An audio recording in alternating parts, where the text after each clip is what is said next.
సోమవారం ఏం చేశారు యేసు ప్రభు గారు? దేవునికి మందిరంలోకి వెళ్ళి అక్కడ ఎవరైతే వ్యాపారాలు చేస్తా ఉన్నారో, ఎవరైతే దేవునికి మందిరాన్ని దొంగల గృహం మార్చేస్తారో, ఎవరైతే దేవునికి మందిరానికి చేయాల్సిన ప్రార్థనలు, అక్కడ మందిరం చేసిన ప్రార్థనలు ఆటంకపరిచి వారి సొంత వ్యాపారాలకి దాన్ని అప్పగించుకున్నారో, వారందరికి వెళ్ళి దేవుడు వారితో మాట్లాడుతూ వాటన్నిటిని కూడా చెల్లాచెదరు చేసేస్తాడు. హల్లెలూయా.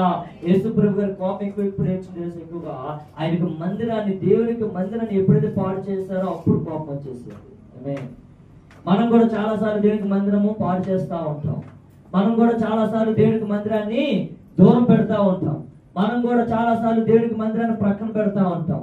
మనం కూడా చాలా సార్లు దేవునికి మందిరాన్ని హల్లెలూయా మనం కూడా దేవుని యొక్క మందిరాన్ని చాలా సార్లు బాధాకరంగా మారుస్తూ ఉంటాం. ఆమేన్. యేసు ప్రభు గారు ఎప్పుడు కోప్పడ్డారు ఎక్కువగా అంటే ఆయన యొక్క మందిరము, ఆయన యొక్క దేవుని యొక్క దేవాలయము వారు పాడు చేస్తా ఉన్నప్పుడు యేసు ప్రభు గారు కోప్పడ్డారు. హల్లెలూయా. మత్తయి సువార్త 21వ అధ్యాయం 12వ మళ్ళా చదవండి ఒకసారి.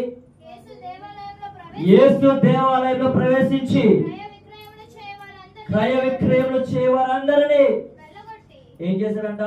వెళ్ళగొట్టాడు. దేవుని స్తోత్రం. హల్లెలూయా. సోమవార కాలంలో యేసు ప్రభు ఏం చేశారు?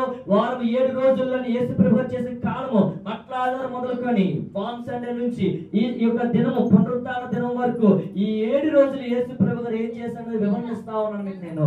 సోమవార కాల సమయంలో ఆయన మందిరంలోకి వెళ్ళి అక్కడ ఎవరైతే క్రయ విక్రయకరణం చేశారో, ఎవరైతే ఆయన మందిరాన్ని పాడు చేశారో, ఎవరైతే దేవునికి మందిరం దొంగలను మార్చేస్తారో, ఎవరైతే ప్రజలు ఆ ప్రాంతమంతా కూడా ఇష్టాస్థానమైన జీవితం గడుపుతా ఉన్నారో వారందరినీ వెళ్ళగొట్టేశాడు. హల్లెలూయా. హల్లెలూయా. ఏం చేశారు? అతను మందిరాన్ని శుభ్రపరిచారు. ఆమేన్.